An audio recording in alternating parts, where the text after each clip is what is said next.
नमस्कार, जम्मू संवाद देख रहे हैं आप और मैं हूं ललित खजूरिया। सियासत गरमाई हुई है और जिस तरह से इल्तिजा मुफ्ती ने ये बयान देकर एक बवाल खड़ा कर दिया कि हिंदुत्व एक बीमारी है और प्रभु श्री राम को भी शर्म आएगी। क्या ये बौखलाहट भरा बयान है या फिर इल्तिजा मुफ्ती को पता है कि अगर मुझे मुस्लिम सेंटिमेंट्स जो अपनी तरफ करने हैं तो इस तरह के बयान देने पड़ेंगे। तो दूसरी तरफ भारतीय जनता पार्टी भी अब फ्रंट फुट पर है और कह रही है ये हिंदुओं का अपमान है, प्रभु श्री राम का अपमान है। तो क्या सिर्फ खंडन करेंगे या फिर कोई केस वेस भी करेंगे और साथ ही साथ उस पर भी चर्चा करेंगे कि किस तरह से एक बार फिर बोतल से जो रोंगिया का जिन्न है वो बाहर आ गया है, या यूं कहे कब्र फाड़ कर बाहर आया है और भारतीय जनता पार्टी कह रही है वापिस भेजिए। अभिजीत सिंह जसरोटिया जी हमारे साथ हैं, इनसे बातचीत करेंगे। सिर्फ बयानबाजी, प्रेस कॉन्फ्रेंस या कुछ और भी है कि इल्तिजा मुफ्ती इतना बड़ा बयान देगी और आप खामोश? देखिए, खामोश तो नहीं है। जहां तक अगर आपने देखा होगा एटलीस्ट एक दो दिनों से जो भी रिस्पॉन्ड करना वो किया जा रहा है और अच्छी तरह से किया जा रहा है। लेकिन हमें जो चीज़ें एक बताना मैं ज़रूर चाहूँगा आपको ललित जी के, देखें ये कहीं ना कहीं फ्रस्ट्रेशन है इस पॉलिटिकल पार्टी की। जिस हिसाब से एक सबसे बड़ी पॉलिटिकल पार्टी जम्मू कश्मीर की पिछले चुनावों में आज 3 के आंकड़ों पर आके सिमट गई है, तो उसके बाद उनको लगता है बस कुछ ऐसा कर लीजिए, कुछ हिंदू मुसलमान कर लें तो शायद हमारा वोट बैंक जो है वो बन जाए, लेकिन ऐसा हो नहीं पाएगा। और सबसे बड़ी बात यह कि शायद ये जो जीनो वाली जो ये है, जिनको खैर कश्मीरी भी प्रॉपर नहीं आती है, वो क्या जाने हिंदुत्व और हिंदुओं के बारे में। उनको ये पता होना चाहिए आज ये जहां पर भी हैं, और अगर उनको 4 लोग अगर जानते हो तो केवल और केवल हिंदुओं की वजह से जानते हैं। बताता हूँ किस तरह। वो इस तरह से मुफ्ती मोहम्मद सईद साहब जब कहीं पर चुनाव में जीत रहे थे तो आरएसपुरा के हिंदुओं ने उन्हें जिताकर भेजा। उन्होंने ये नहीं देखा कि ये मुसलमान है या कौन है। यहाँ से पता लगता है कि हम लोगों के अंदर ही इतना विशाल हृदय है जो सबको जो सबके लिए एक तरह का भाव रखता है। लेकिन आपकी क्या सोच है और आपका क्या है ये दर्शाया जा सकता है। आपका ट्रैक रिकॉर्ड निकाल के देख लेकिन पीडीपी का। आप सिर्फ टीवी पर आ रहे हैं, डिबेट्स हो रही हैं या फिर कोई ना कोई आपको लग रहा है कि कंपल्शंस होती है राजनीति में कि खुलकर बाहर नहीं आना, लेकिन हाँ प्रेस कॉन्फ्रेंस कर लेंगे, अंदर खाने में सब एक है? नहीं, देखिए, मुझे लगता है कि सबसे पहले प्रेस कॉन्फ्रेंस करने का या राजनीति का या हम जैसे नेताओं का क्या, हमारा ये है कि कम से कम जो एक आम जनता है उनको ये बताया जाए कि देखिए इनकी क्या सोच है और हमारी क्या सोच है। क्योंकि आखिरकार जनता जनार्दन है, फैसला तो जनता ही करेगी। और जब जनता सबक सिखाती है तो ऐसा ही होता है। जनता ने तो हरा दिया ना, 3 के ऊपर अब आपकी बारी है। इसके आपके पाले में भी आगे जाएंगे, सरकार केंद्र में ऐसे होगा। तो कोई है कोई वो करने की इनके खिलाफ पुलिस में कंप्लेंट करने की, या फिर आप कह रहे हैं कि ये द्वेष की राजनीति से भरा हुआ है, ये बौखलाहट भरा है, हिंदू मुस्लिम के जो सौहार्दपूर्ण जो माहौल है उसको खराब करने की कोशिश की जा रही है? देखिए, जो भी कार्रवाई है वो तो जरूर होनी चाहिए ऐसी चीजों के ऊपर। लेकिन मैं जो चीजें आपको जो बताना चाहता हूँ आपके दर्शकों को, वो ये है कि इनकी मानसिकता शुरू से ही इस तरह की है। इनकी मानसिकता अगर आप देखें, जो 2003 में जब नदी मर्ग हुआ था तो 24 कश्मीरी हिंदुओं को पॉइंट ब्लैंक पे भूना गया था, जिसमें 4 मासूम बच्चे थे। यही पॉलिटिकल पार्टी थी जिनके उस समय मुख्यमंत्री थे, और ये लोग हीलिंग टच खेल रहे थे। वो हीलिंग टच किसके लिए था आज आप समझ सकते हैं। हीलिंग टच तो फिर वहां पे भी हुआ था ना 2014 में भी, पीडीपी के साथ भाजपा ने किया था। हमने मौका दिया इनको कि चलें सुधरने का। हमने मौका किसको नहीं दिया जी? उमर साहब को भी तो हम ही ने उंगली पकड़ कर दिखाया। यूनियन मंत्रालय देखिए जनाब, ये यूनियन मंत्रालय होता है, ये फॉरेन मिनिस्ट्री है, चले देश को आगे लेकर चलते हैं। हम तो पूरी कोशिश। लेकिन आपको लगता है कि अगर आप राजनीति में है तो इस तरह के बयान देकर आपको क्या लगता है, वोट बैंक की राजनीति है या फिर वाकई उनके जहन में हिंदू मुस्लिम चल रहा है? क्योंकि वो वीडियो, खैर उसकी निंदा तो करनी पड़ेगी, जो वीडियो वायरल हुआ कि किस तरह से जबरदस्ती जय श्री राम का नारा लगवाया जा रहा है। हालांकि ऐसे इससे पहले भी बहुत से वीडियो हमने देखे हैं। यहाँ पर बाद में जो सच सामने आया वो यही आया कि मुस्लिम ही बुजुर्ग का वीडियो आपने देखा होगा, 2-3 साल पहले जय श्री राम का नारा लगवा रहे थे और वो जो लगवा रहे थे वो खुद मुस्लिम थे। तो आपको लगता है कि इस तरह का क्रिएट किया जा रहा है? ये जो समाज के अंदर इस तरह के तत्व हमेशा रहते हैं जो हमेशा ये कोशिश करते हैं कि इस तरह की अराजकता समाज में फैलाई जाए, लेकिन बुद्धिजीवियों को और बाकी लोगों का ये दायित्व बनता है कि इन सब लोगों को जितना कंडेम कर सके उतना कम है। कम से कम इनको एक्सपोज करना। जिस तरह से मैं आज आपको बता रहा हूँ उनकी मानसिकता इस तरह की है। मैं 2008 का अमरनाथ लैंड रोड भी बता रहा हूँ, जब चंद हिंदू श्रद्धालुओं को सर छुपाने के लिए छत मांगी गई थी बाल्टा ने, महबूबा मुफ्ती साहिबा ने, तब उसके सिरे से नकार दिया हाईकोर्ट का ऑर्डर और हिंदू हिंदू वर्सेस मुस्लिम और जम्मू वर्सेस, इनकी मानसिकता ही ये है। लेकिन इन सब मानसिकता से इनको मिल क्या रहा है? आज मिल तो कुछ नहीं रहा। आखिरकार ये दिन बर दिन इनका, ये इतनी बड़ी पॉलिटिकल पार्टी आज बिजबहरा तक सीमित होगी, क्यों इसी तरह हो गई? फिर इन्होंने चुनावों में जीनो जीनो और जुनो किया, फिर कश्मीर वालों ने बोल दिया पहले कश्मीरी तो सीखो, खुद की भाषा आती नहीं है, और आज हमारे ऊपर कटाक्ष कर रहे हो। आप सोचो किस तरह से लेंगे कि प्रभु श्री राम जी को भी शर्म आएगी? देखें, ये तो इनकी मानसिकता निम्न स्तर की जिसे कहेंगे, एक वो मानसिकता है जिस तरह की ये बातें करते हैं।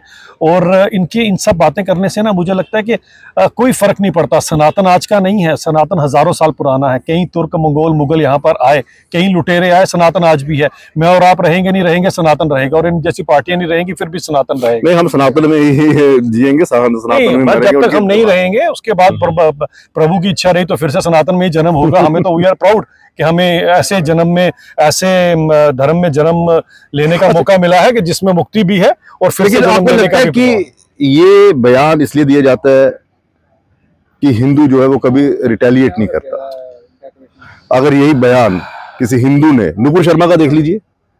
नहीं, ये बात तो आपकी मानने वाली बात है कि कहीं ना कहीं इनको लगता है कि ये मॉडरेट हैं ये लोग, और ये इनके खिलाफ कुछ भी बोल लीजिए तो ये आगे से रिएक्ट नहीं करेंगे। हाँ, ये बात तो मैं मानता हूँ कहीं ना कहीं है कि हमारे थोड़ा सा, खैर यही सहनशीलता है हमारे धर्म के अंदर। हमारे को डे वन से सिखाया जाता है, हमारा छोटा बच्चे के पाँव के नीचे कीड़ी भी अगर आए तो हम बोलते हैं बेटा पाप हो गया।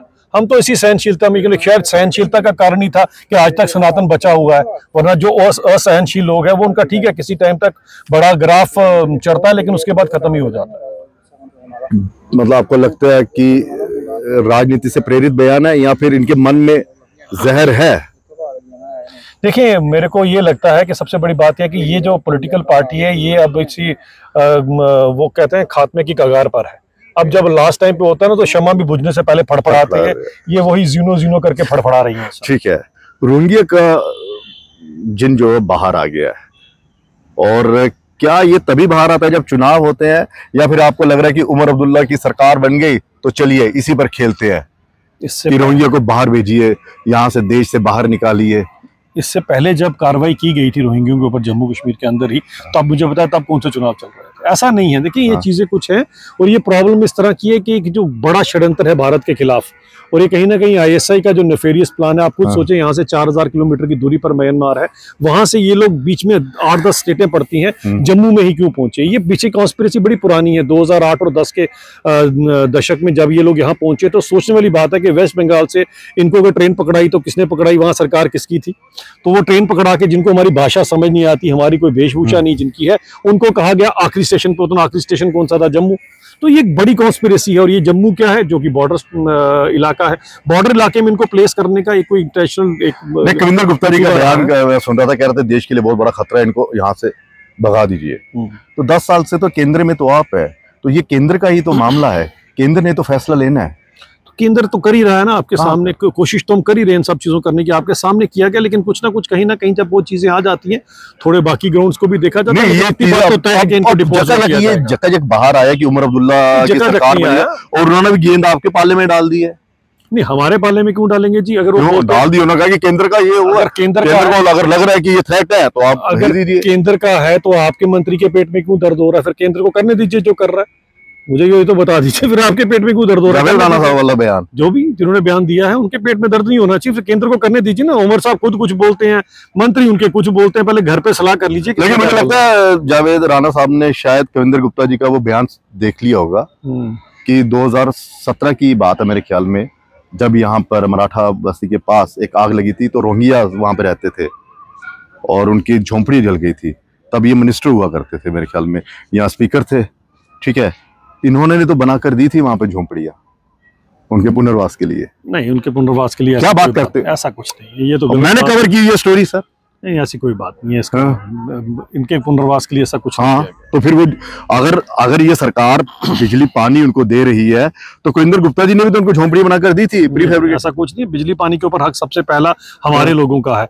जो घुसपैठी यहाँ पर बाहर से आए हुए हैं उनका कोई हक नहीं बनता, पहले मेरे लोगों का हक बनता है, उसके बाद देखना चाहिए क्या है। तो डुअल, आपको लगता है कि डुअल आप फैसले लेते हैं, डुअल आप राजनीति करते हैं, आपका दोहरा ये चरित्र सामने आता है? किस तरह से दोहरा आता है मुझे बताएं ललित जी। मैं वही कह रहा हूं ना, जब ये किसने रखा? जब पीडीपी बीजेपी की सरकार थी, ये मिनिस्टर थे, इन्होंने वहां पर झोंपड़ी बना कर दी। नहीं ऐसा कुछ या नहीं। मानवता के आधार पर ना कर नहीं, मानवता अपने लोगों से पहले दिखाई जाती है, बाहर वालों से, और वो भी जो इलीगल यहाँ पर, उनके साथ मानवता नहीं होती। तो फिर निकालिए ना बाहर, किसका इंतजार है? करेंगे, जरूर करेंगे, क्यों नहीं करेंगे, छोड़ेंगे थोड़ा। इनको क्या लगता है कि अगर चंद मंत्री चाहेंगे तो कभी कभी जाएंगे? जब यहाँ पर 2014 में ये क्या कहते हैं चुनाव थे यहाँ पर लोकसभा के, तब आपका बहुत बड़ा नारा था रोहिंग्या को बाहर निकालो, प्रोटेस्ट भी होते थे। फिर यकायक आपकी केंद्र में भी सरकार आई, फिर गठबंधन भी हुआ बीजेपी PDP का, फिर ये शांत हो गया। नहीं, शांत नहीं हुआ। अगर शांत हुआ तो फिर ये कार्रवाई क्यों होती? ये आपको लग रहा है शांत हुआ, शांत नहीं हुआ। लेकिन हाँ, इनको जरूर भी वो पुश बैक एक होती है जो स्ट्रेटेजी, उसके दौरान इनको वापस भेजा जाएगा। तो बाहर निकालेंगे जरूर, क्यों नहीं निकालेंगे? हमारे देश के अंदर इलीगल कोई भी आए तो उसको क्या, किस चीज पे? लेकिन ये तो इतने वहां पर ये बस गए हैं कि इन्होंने तो, कईयों ने तो शादी कर ली। अरे यहाँ पर तो ये भी पता लगा, भी पिछले जांच करते हुए तो समय लगता है, पता लगा कि पिछले के वोटर कार्ड भी हैं, और इन चुनावों में कईयों ने वोट भी डाले। हाँ। वोट किस पार्टी को डाले वो भी आपको पता होगा अच्छी तरह से। तो क्या कर रही है फिर एजेंसी? ठीक है, एजेंसीज तो करेंगी ना, इतना बड़ा 148 करोड़ का मुल्क है, उसमें चंद अगर ऐसे लोग आ जाते हैं तो उनको पकड़ना तो पड़ता है ना। तो उसके लिए ठीक है, वोट किस पार्टी को डाले इसका जरूर पूछिएगा, किस किस। लेकिन एक और बात है, लेकिन एक बात और है ललित जी, सोचने वाली बात है कि 2008 में इनको वहां वेस्ट बंगाल से ट्रेन पकड़ाई, किसने पकड़ाई वो भी आपको पता है, इंडी गठबंधन वाले ही होंगे उसके अंदर। यहाँ पर ये लोग उतरे हैं, उसके बाद ये लोग यहाँ से आगे नहीं गए, मतलब बनिहाल क्रॉस नहीं किया, आगे नहीं गए, यहीं पर ही क्यों रखे? तो इसके ऊपर सोचना पड़ेगा कि बड़ी के किसका षड्यंत्र, और कौन ये जो सो कॉल्ड बड़ा डेमोग्राफी चेंज की बात करते थे। आपको तो साहब ने सबूत दिया हुआ है कि आप किस तरह की मानसिकता से ग्रसित है। जम्मू कश्मीर में कई मुद्दे हैं, अब बेरोजगारी का, यहाँ पर सब इंस्पेक्टर्स की उम्र को लेकर भी था, बिजली, ये वो भारतीय जनता पार्टी कह रही थी हम ये कर देंगे वो कर देंगे, खामोश है। क्या चक्कर है? सरकार ठीक चल रही है या फिर आपको लग रहा है कि पावर तो हमारे पास है, चलने दीजिए जो करते हैं? ऐसी बात नहीं है, हमने तो पूरी कोशिश, अगर हमारी सरकार आती तो इनमें से एक भी मुद्दा आपको अगर नजर आता तो पावरफुल तो लेकिन उनके पास जो एलजी साहब ही है ना पावर। नहीं, क्यों? उनके पास पूरी पावर है, किसने कहा पे पावर है? वो जा रहे कह रहे हैं एक ट्रांसफर करने की कल में ताकत नहीं है। बिजली पानी रोहिंग्यों को लगा दिया, उनके पास ताकत नहीं है। तीसरे दिन कोई ना कोई किसी बेचारे को, हमारे जम्मू के ब्यूरोक्रेट्स को खासकर, उनको धमकियां देते हैं, तुम्हें सस्पेंड कर देंगे, डिसमिस कर देंगे, टर्मिनेट कर देंगे। ताकत किसके पास है, किसके पास नहीं, मैं पता है। लेकिन एक बात याद रखिएगा, जब कभी भी ऐसा कोई काम करेंगे, भारतीय जनता पार्टी की चट्टान बढ़ के खड़ी होगी। हमारे जो लोग हैं, और खासकर ब्यूरोक्रेट्स की मैं तारीफ करना चाहता हूं, हमने जब डे 1 असेंबली शुरू की थी तो हमने बताया था आपको किस तरह से 1.73 लाख करोड़ की GDP डबल इन्हीं ब्यूरोक्रेट्स ने की है। अब आप उन्हीं ब्यूरोक्रेट्स के ऊपर कटाक्ष करते हैं, bad workman calls with his tools. Umar साहब, अपने जरा मंत्रियों को समझाइएगा इसके बारे में। चालाकी बढ़ी है इन्हीं ब्यूरोक्रेट्स को तो लेकर। भारतीय जनता पार्टी ने कई बार बयान दिए हैं कि यहाँ पर ब्यूरोक्रेट्स जो अपने आप को बहुत पावरफुल मानते हैं, सुनते ही नहीं है। अरविंद राणा जी के कई बार बयान आ गया। आज आप कह रहे हैं कि ब्यूरोक्रेट्स बड़ा अच्छा काम कर रहे हैं। 100% ये इसलिए कह रहे हैं कि आपकी सरकार नहीं बनी, चलिए उनकी सरकार बनी तो वो अच्छे और सरकार बुरी होगी। लाल जी, दो बातें। पहली बात, हमारी सरकार नहीं बनी, मैं इसको मानता नहीं। क्यों नहीं मानता बताएं? क्योंकि हक तो हमारा बनता था। 1.5 लाख ज्यादा वोट हमने नेशनल कॉन्फ्रेंस से लिए हैं, लेकिन करें क्या? दुर्भाग्यपूर्ण वो 51-52 में हमारी 1.5 लाख से ज्यादा पॉपुलेशन थी, लेकिन 1.5 दर्जन से ज्यादा सीटें आपने कश्मीर में परोस दी। अब शेख साहब इनके लिए कर गया, डिलिमिटेशन भी तो आप ही के दौरान हुई है। एक कोशिश तो कर रहे हैं, आहिस्ता आहिस्ता। इतना बड़ा 40-50 साल की आपके सामने नाइंसाफी, उसको दूर कैसे करेंगे? चलिए। और दूसरी बात जो आप कह रहे हैं ब्यूरोक्रेट्स की, मैं नहीं कहता कि 100% सभी के सभी सही होते हैं, लेकिन आप यही तो ब्यूरोक्रेट्स हैं जिन्होंने डिलीवर किया। इन्होंने तो बताया कि हजारों करोड़ का जो J&K बैंक डेफिशिएट दे रहा था, आज हजारों करोड़ का प्रॉफिट दे रहा है। इन्होंने ही कर दिखाया ना। आज आप इन्हीं के ऊपर कटाक्ष करें तो 5-6 साल ये काम कर रहे थे, अचानक से काम करना बंद कर दिया। बात यह है कि आप हरास करना चाहते हो और इंटेंशनली आप जो कुछ दिखाना चाहते हैं कि हम सरकार में हैं, हमारी सरकार है। बिल्कुल बताना चाहते हैं, मैं भी उप मुख्यमंत्री बताना चाहता हूँ। इंडस्ट्रियल वाले जिसके ऊपर मैंने प्रेस कॉन्फ्रेंस की है, इंडस्ट्रियल वाले जो इंडस्ट्रीज है उनको हरास करने की कोशिश करें, और प्रोजेक्ट्स वाले जो है उनको हरास करने की कोशिश करें। ऐसे थोड़ी ना होने देंगे। आपको क्या लगता है? अच्छा, ये सरकार चलेगी 5 साल, आपको लगता है? चलनी चाहिए। हम तो शुभकामनाएं देते हैं। हमने तो तभी डे 1 इनको कहा था कि भाई साहब, हम लाए हैं वो तूफान से किश्ती निकाल कर, मेरी जम्मू कश्मीर को रखिएगा उमर साहब संभाल कर। अब क्या करें, फिर से एक आंख से देखना इन्होंने शुरू कर दिया। हम तो चाहते थे हमारी तरह दोनों आंखों से देखें। लेकिन आपकी पार्टी की भी बड़ी वो है, क्या कहते हैं, बेबस है कि करे तो क्या करे। विपक्षी भूमिका आप निभा नहीं सकते। देखिए, विपक्ष की, क्योंकि अगर आप विपक्ष की भूमिका निभाओगे तो सीधा मैसेज आएगा कि एलजी के खिलाफ चल पड़े आप। नहीं नहीं, एलजी साहब का अपना है, जो इनके पास इनके जो मंत्री हैं जिनके पास जो दायित्व, हम उनके बोल रहे हैं। अगर एलजी साहब की जहां तक बात है, एक अच्छा काम उन्होंने किया तो उन्होंने तो अपना पूरे का पूरा रिपोर्ट कार्ड डे 1 असेंबली में उन्होंने दिया, हर एक चीज का बताया, G20 का बताया, 1.73 को डबल कैसे किया जीडीपी को, उसके बारे में बताया, 42,000 नौकरियों की बात की। इनके वाली 500 रुपए वाली नौकरियां नहीं है, 20-20 साल वाली। ये जो बोलते हैं ना अनएम्प्लॉयमेंट, अगर 42,000 नौकरियां 500 रुपए पे देनी होती तो 42 लाख नौकरियां हो जाती। यहाँ तो कोई बेरोजगार रहता है। ये 42,000 वाला भी ये फंडा को समझ में नहीं आया। 42,000 ये आंकड़े हैं, कहाँ पर डॉक्यूमेंटेड है सारे के सारे। अगर मेरे ख्याल में 42,000 अगर नौकरी होती तो यूथ सड़क पर ना होता। नहीं, मैं मान सकता हूँ, बिल्कुल यूथ सड़क पे होता ही नहीं। अगर भारतीय जनता पार्टी की सरकार बन जाती 51-52 में अगर वो पाप ना किया होता तो भारतीय जनता पार्टी सरकार बनती, यूथ सड़कों पर आता। 10 साल से नजर आता आपको। देखिए 10 साल की ना 42,000 नौकरी निकाली थी 5-6 साल में, क्या कर सकते थे। तो कुल मिलाकर ये है कि सरकार जो है तो कह रहे चलनी चाहिए। अब चलनी चाहिए, किसका आशीर्वाद मिलेगा, चलेगी नीयत, या फिर कहीं ऐसा ना हो। नीयत अच्छी होनी चाहिए। नीयत और नीति जो है किसकी, केंद्र की या उमर साहब की? नहीं, जो है जिसने करना है। हमारी तो अच्छी थी, तभी तो 5-6 साल का आपको रिपोर्ट कार्ड दिया। नीयत पर है सब कुछ। इजाजत दीजिए, नमस्कार।